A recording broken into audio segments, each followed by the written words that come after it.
3, 2, 1, 발사! 빨간 버튼이 눌리는 순간 타임머신이 설치된 연구소 건물이 흔들리더니 마치 배를 얻어맞은 듯한 신음같은 굉음을 내며 순식간에 눈부신 빛 속으로 사라져버렸습니다. 138억 년이라는 무게를 지닌 타임머신을 과거로 밀어 되돌리기 위해 저장되어 있던 막대한 에너지가 바깥으로 분출되며 진행 경로 위에 있는 모든 것을 불태우고 찢어발기며 나아갑니다. 그러자 폭발의 굉음 속에서 마치 천둥 같은 목소리가 울려 퍼진 것처럼 느껴집니다. 물리법칙을 거스르지 마라 하고요. 여러분 안녕하세요. 물론 이것은 SF조차 아니고 판타지입니다. 하지만 이 장면에는 단 하나 현실적인 요소가 있죠. 그것은 바로 목소리입니다. 정확히는 물리법칙을 거스르지 마라라는 말이죠. 그렇다면 미래에서 과거로 뛰어넘는 일은 불가능한 걸까요? 절대로? 분명 여러분의 친구들 가운데 타임트래블러는 없는 듯 하네요. 그들은 여러분을 만나려고 했다가 목숨을 잃고 말았으니까요. 그런 건 당연하다고 생각하시나요? 미래에서 과거로 가는 건 불가능하다고요? 천만의 말씀입니다. 이 질문은 결코 그렇게 단순하게 풀릴 문제가 아닙니다. 토픽에 오신 것을 환영합니다. 여러분, 그럼 지금부터 차근차근 확인해 봅시다.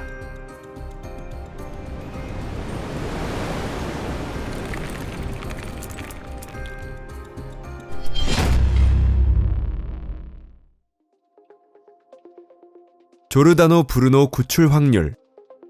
물리학을 형식적으로 바라보면 문제는 시간 그 자체가 아닙니다.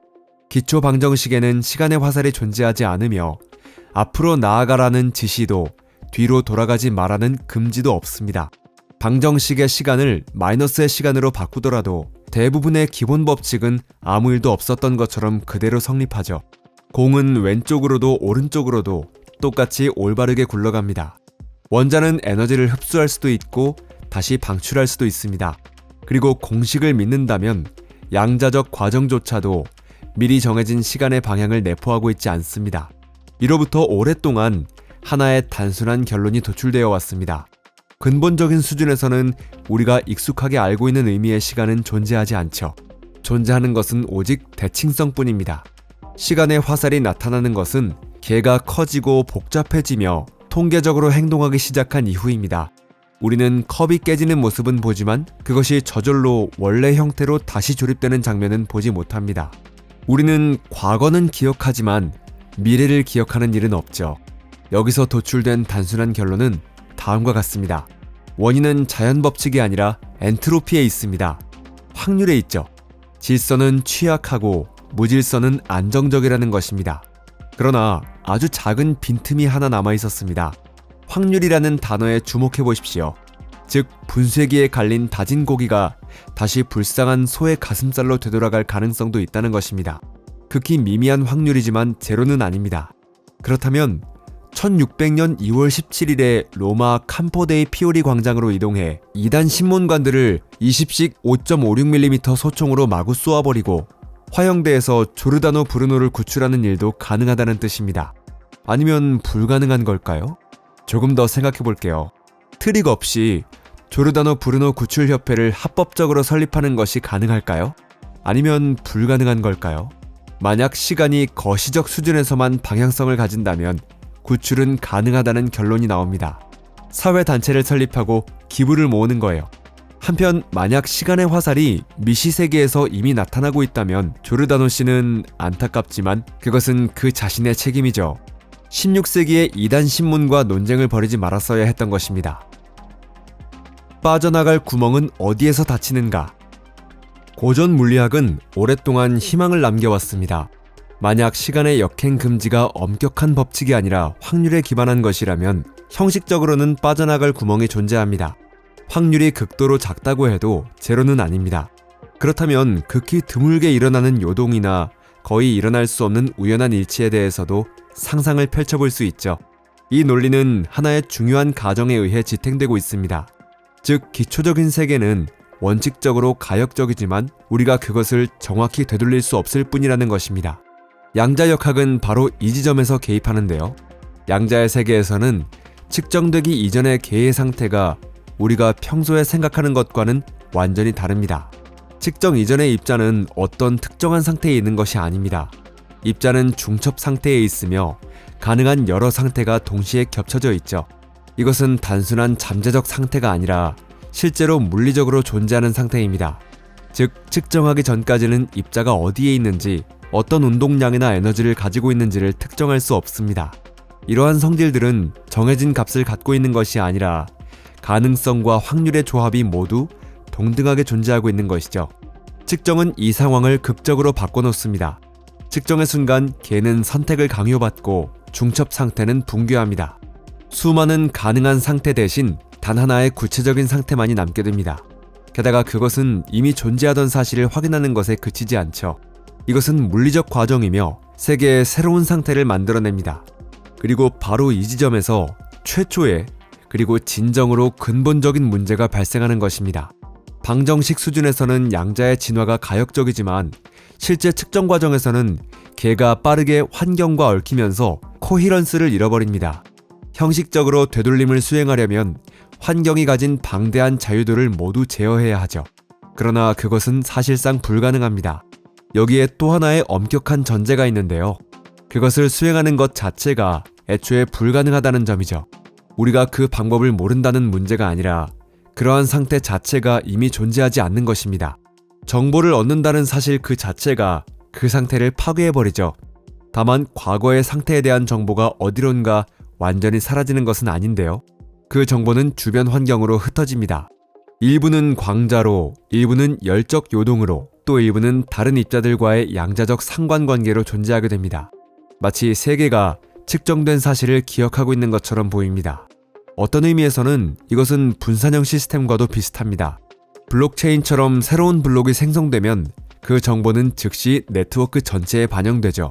과거를 다시 쓰는 것은 불가능합니다. 그렇게 하려면 모든 노드의 상태를 동시에 바꿔야 하기 때문이죠. 양자 측정에서도 비슷한 일이 일어납니다. 사건의 사실은 주변 세계, 즉 광자와 요동, 그리고 양자 상관관계 속에 기록되어 가죠. 그리고 그것을 되돌리려면 우주 전체를 이전 상태로 되돌려야만 합니다. 그러나 그것은 이미 우주 전반에 분산된 구조이며 어느 한 조각에도 전체 모습은 담겨있지 않습니다. 여기서 왜 확률은 극히 낮지만 제로는 아니다라는 생각이 더 이상 통하지 않게 되는지 이해할 수 있습니다. 과거를 복원하려면 이 정보를 전부 원래대로 되돌려야만 합니다. 이를 위해서는 새로운 측정을 수행해야 하지만 측정 자체가 물리적인 간섭이죠. 양자의 세계에는 수동적인 관측이 존재하지 않으며 무언가를 알려는 행위는 반드시 개를 변화시켜버립니다. 게다가 여기서 스케일의 충돌이 발생하는데요. 과거에 대한 정보는 극도로 섬세하고 쉽게 무너지는 양자 구조에 새겨져 있습니다. 하지만 측정이라는 행위 자체가 그 구조에는 지나치게 거칠게 작용합니다. 이것은 마치 스위스 시계의 작은 나사를 도끼로 돌리려는 것과 같습니다. 즉, 시계를 수리할 기회가 오기도 전에 도구 자체가 시계를 부숴버리는 셈이죠. 따라서 과거는 낮은 확률의 상태로 남는 것이 아니라 애초에 하나의 상태로서 존재하지 않게 됩니다. 확률이 의미를 갖는 것은 개가 취할 수 있는 구성에 대해 이야기할 때뿐이죠. 하지만 양자 측정 이후에는 과거는 그 가능한 구성들 속에 더 이상 포함되지 않습니다. 다시 한번 강조해두겠습니다. 정보가 사라지는 것은 아닙니다. 이를테면 주소를 잃어버리는 것입니다. 너무나 많은 흔적과 상관관계 속으로 흩어지기 때문에 그것을 원래의 하나의 형태로 되돌리는 것은 불가능하죠. 즉, 시간의 화살은 단순한 미시세계의 통계적 습관에 불과한 것이 아닙니다. 시간의 화살은 양자 과정의 직접적인 결과로 나타납니다.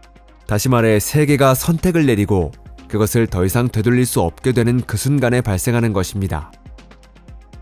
물리적 오류로서의 타임 트래블러.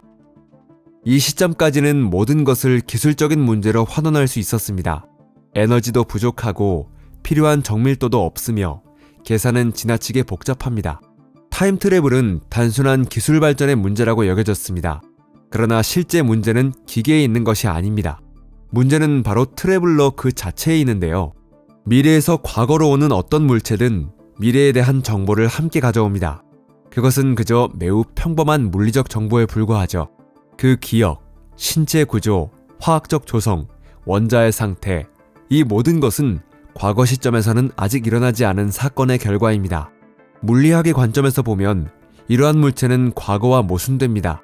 그것은 이미 확정된 세계의 구조 속에 들어맞지 않는 정보를 운반해 옵니다. 이것은 논리적 패러독스도 아니고 SF 소설의 줄거리도 아닙니다. 문제는 정보 수준에서의 충돌입니다. 타임트래블러가 과거로 가면 반드시 주변 환경과 상호작용을 시작하게 됩니다. 그리고 모든 상호작용은 곧 측정입니다. 트래블러의 존재 자체가 거친 측정 장치가 되어 과거의 취약한 양자 구조에 개입하게 되죠.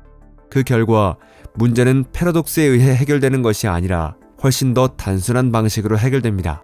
걔는 역사에 기록되어 있지 않은 사건에 대한 정보를 지닌 대상을 받아들일 수 없습니다. 과거로의 타임트래블이 기술적인 문제가 아니라 물리적으로 불가능한 이유가 바로 여기에 있습니다. 하지만 만약 트래블러가 기적적으로 과거로 갈 수 있었고 폭발이나 쌍소멸도 일어나지 않았다면 어떻게 될까요?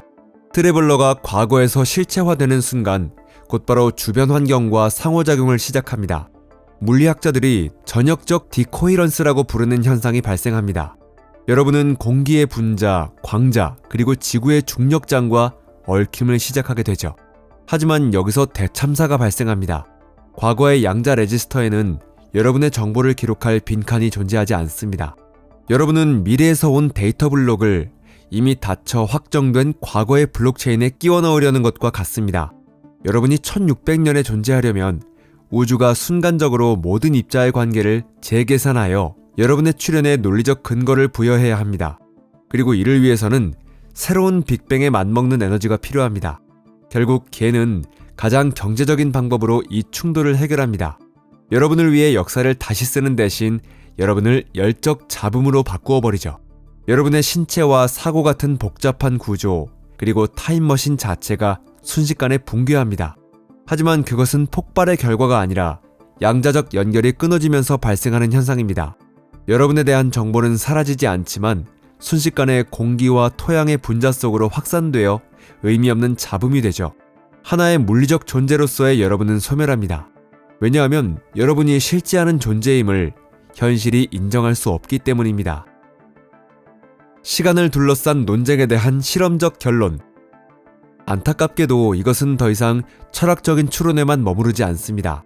최근 물리학자들은 양자계 실험을 통해 시간의 방향성이 이미 측정이나 양자 상관관계 수준에서도 발생하고 있을 가능성을 시사했습니다. 즉, 시간의 화살은 거시적인 엔트로피보다 먼저 나타나고 있는 것입니다. 결국 시간의 화살은 세계가 정보와 함께 작동하고 있다는 사실의 결과임이 드러나고 있습니다. 일어난 모든 일은 분산된 기록으로서 입자와 장, 간섭, 열의 흔적 속에 남게 됩니다.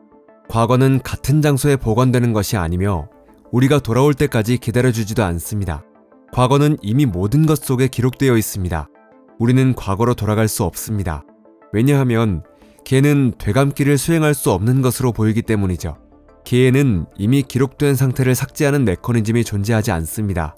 오직 새로운 상태를 기록하는 메커니즘만이 존재합니다. 꿈꾸는 분들을 위해 확실히 해두자면 이 가정은 우리의 세계와 그 규칙 안에서만 타당합니다. 만약 이 우주가 가상이라고 믿는다면, 여러분이 게임 플레이에서 메인 메뉴로 빠져나올 수 있다면 이 세계에서 불가능한 일이 반드시 불가능하다고 단정할 수는 없습니다. 하지만 그것은 전혀 다른 이야기죠.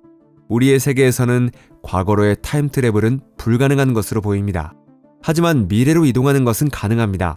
그렇기는 해도 우리는 그것을 항상 하고 있습니다. 우리는 모두 타임트래블러이며 1초마다 1초의 속도로 미래를 향해 나아가고 있죠. 더 빠르게 갈 수 있냐고요? 가능합니다. 하지만 그 이야기는 다음 영상에서 다뤄보겠습니다. 결국 과거로 돌아가려는 시도란 분산된 기록을 다시 쓰고 흩어진 정보를 모으며 이미 이루어진 선택을 되돌리려는 시도입니다. 안타깝게도 현재의 물리학에서는 그것이 불가능하다고 여겨지죠. 시간의 화살은 누군가를 처벌하거나 죽이지 않습니다. 다만 과거를 접근할 수 없게 만들 뿐입니다. 조르다노 브루노요, 편히 쉬십시오. 이 영상이 흥미로우셨다면 좋아요를 눌러주시고 친구들과도 공유해주세요. 시청해주셔서 감사합니다. 그럼 다음에 또 만나요. 안녕히 계세요.